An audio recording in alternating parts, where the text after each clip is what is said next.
एक चिट्ठी सिर्फ कागज का टुकड़ा नहीं होती। वो किसी की जिंदगी, किसी की मौत या शायद किसी अधूरे रिश्ते की आखिरी सांस बन सकती है। ये कहानी एक ऐसी मां की है जिसकी लिखी चिट्ठी ने वो कर दिखाया जिसे डॉक्टर, वक़्त और तकदीर भी नहीं कर पाए। साल 1992। जगह उत्तराखंड के पहाड़ों में बसा एक छोटा सा गांव बधेली। ठंडी सुबह थी, पहाड़ों पर हल्की धुंध थी और उसी धुंध में बैठी थी एक बूढ़ी औरत, सावित्री देवी। हाथ में चिट्ठी, आंखों में आंस। उसका बेटा विक्रम सिंह भारतीय सेना में तैनात था, कारगिल सेक्टर में। एक दिन खबर आई, विक्रम लापता है। कोई शव नहीं मिला, बस एक बर्फीला तूफान और उसके बाद गुमशुदगी। सरकार ने लापता घोषित कर दिया। गांव वालों ने कहा, अब वो नहीं लौटेगा अम्मा। लेकिन सावित्री हर महीने एक चिट्ठी लिखती थी, उसी पते पर जो अब शायद किसी और का हो चुका था। हर महीने की पहली तारीख को सावित्री एक ही रूटीन से शुरू करती। एक पुरानी डायरी से पन्ना फाड़ती, फाउंटेन पेन से लिखती, बेटा विक्की, आज मैंने तेरी पसंद का आलू मेथी बनाया है। तू छोटा था तो बोलता था, मां इसमें घी ज्यादा डालना। अब तू दूर है, पर मां आज भी वही बना रही है। वापस आओगे तो सब गरम मिलेगा बेटा। वो जानती थी ये चिट्ठियां शायद कभी ना पढ़ी जाए, लेकिन कहीं ना कहीं वो भरोसा बचा था कि किसी दिन कोई ना कोई चिट्ठी जरूर पहुंचेगी। सालों गुजरते गए। 1995, फिर 1999, फिर 2001। हर महीने एक चिट्ठी। डाकिया बदलते गए, लेकिन सावित्री नहीं बदली।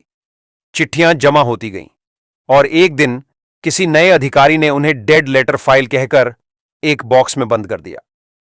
360 चिट्ठियां। बॉक्स पर लिखा गया, undelivered letters return to archive. और वो बॉक्स अगले 20 सालों तक एक सरकारी गोदाम में धूल खाता रहा। सावित्री ने कभी हार नहीं मानी, लेकिन 2022 में जब उसकी उम्र 81 की हुई, वो चल बसी।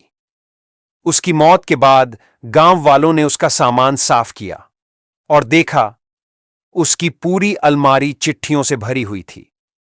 कुछ चिट्ठियां अब भी उसके तकिए के नीचे थीं। उसी साल एक पुराना सरकारी भवन तोड़ा जा रहा था। मलबे में से एक कर्मचारी को वो बॉक्स मिला, जंग लगा हुआ लेकिन बंद। खोलते ही चिट्ठियां, सभी एक ही नाम पर, विक्रम सिंह। उसने सोशल मीडिया पर एक पोस्ट डाली, 30 साल पुरानी चिट्ठियां मिली हैं, किसी सावित्री देवी की। कुछ ही हफ्तों में यह पोस्ट वायरल हो गई। एक रिटायर्ड मेजर ने उस नाम को देखा और कहा, विक्रम सिंह, वो तो कारगिल में लापता हुआ था, लेकिन हमने उसका शव कभी नहीं पाया। सेना ने एक इंटरनल जांच शुरू की और फिर वो बात सामने आई, विक्रम सिंह जिंदा था, पाकिस्तान की एक जेल में। वो अब 55 साल का हो चुका था, लेकिन मानसिक हालत ठीक नहीं थी। उसने कभी किसी से बात नहीं की, बस एक पुरानी सी आवाज बार बार दोहराता, मां ने आलू मेथी बनाई होगी क्या आज। जब सावित्री की एक चिट्ठी उसे सुनाई गई, वो फूट फूट कर रो पड़ा।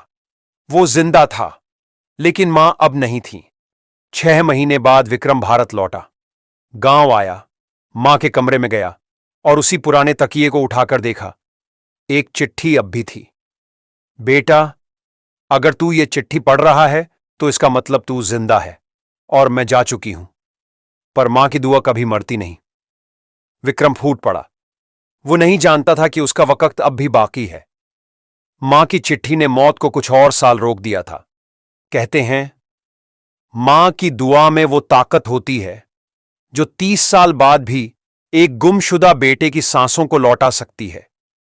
ये सिर्फ चिट्ठी नहीं थी, ये मां का लिखा हुआ जीवन मंत्र था। एक चुपचाप चलती प्रार्थना जिसने तकदीर को भी झुका दिया।